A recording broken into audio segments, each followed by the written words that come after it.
Good afternoon, everybody. Good afternoon.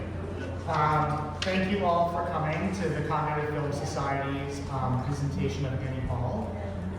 This is our tribute to Diane Keaton, who passed away last year, who is one of my favorite actresses of all time, and I think somebody who really helped define the new Hollywood era of filmmaking, which was so critical and important in the 1970s. So a little bit about what Diane Keaton was doing in the 1970s, and I think it's just such a critically important thing to think about the range of the roles that she was able to achieve and work through in the 1970s. So in 1972, she starred opposite Al Pacino and Marlon Brando was later in the second one, but she starred against Pacino and Duvall and James Caan in The Godfather. And her performance as Kay, I think, is one of the seminal performances in movie history.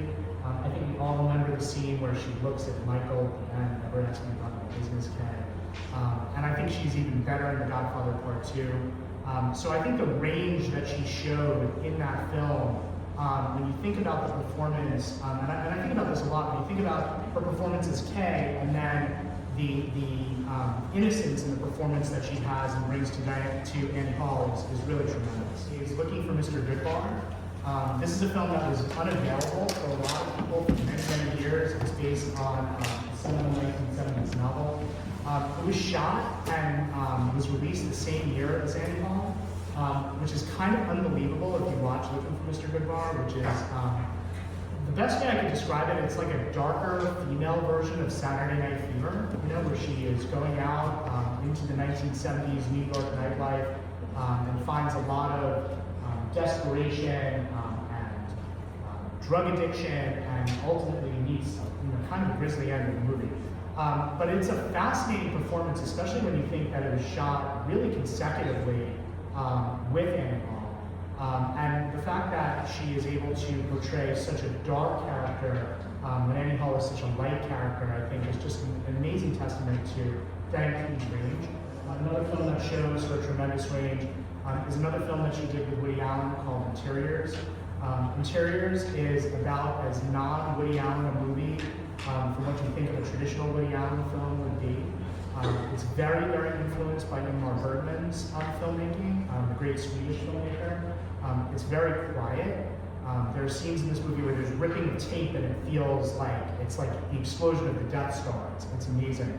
And Diane Keaton's performance in this is so restrained and so smoldering in terms of how she deals with her sisters and with the family dynamics. That it's just really an incredible performance. And another film that I really strongly suggest, if you like Annie Hall and you're interested in learning more about 1970s new Hollywood filmmaking, it's a really great underseen classic. This to me is my favorite of all the Diane Keaton performances of all time, including Annie Hall. And if we had a little bit more time on my screen this time. Reds is Warren Beatty's exploration of John Reed's life in exploration of the communist revolution in Russia in the early 1900s and the 19-teens. She plays the love interest for both Warren Beatty and Jack Nicholson's Eugene O'Neill. Her character is just an incredible performance of strength, independence, romance. I think it's Warren Beatty's best film. He made some really good films. Check it out. Dick Tracy's an underrated classic. But Reds is really just an unbelievable movie that has kind of gone out of fashion, and I think is kind of politically weird because it's like, oh, it's about communists in America. But it is about so much more than that, and I think that if you give this film a chance, Reds is really one of the great American classic films of the latter half of the 20th century. And her performance is a key part of it.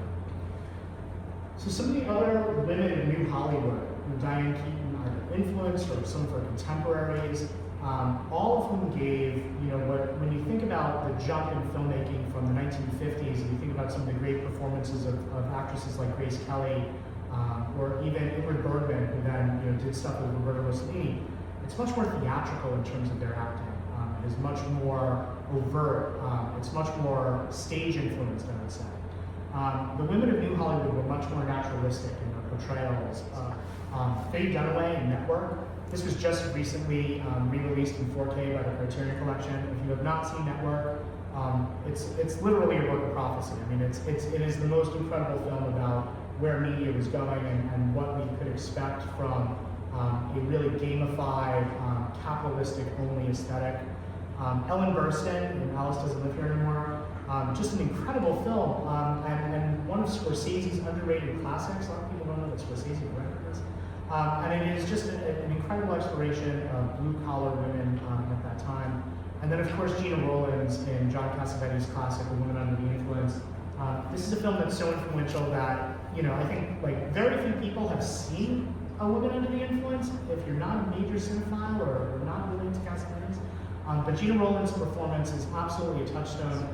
Anytime you see an actress, really putting themselves out there and putting themselves out there completely and wholly, Gina Rowlands is a touchstone performance. So, in addition to all these great Diane Keaton performances in films from the 1970s and early 1980s, I strongly suggest, if you like Annie Hall, check out some of the other women of New Hollywood because their performances were also excellent, and these films are also really wonderful and have a lot to say about our contemporary society as well.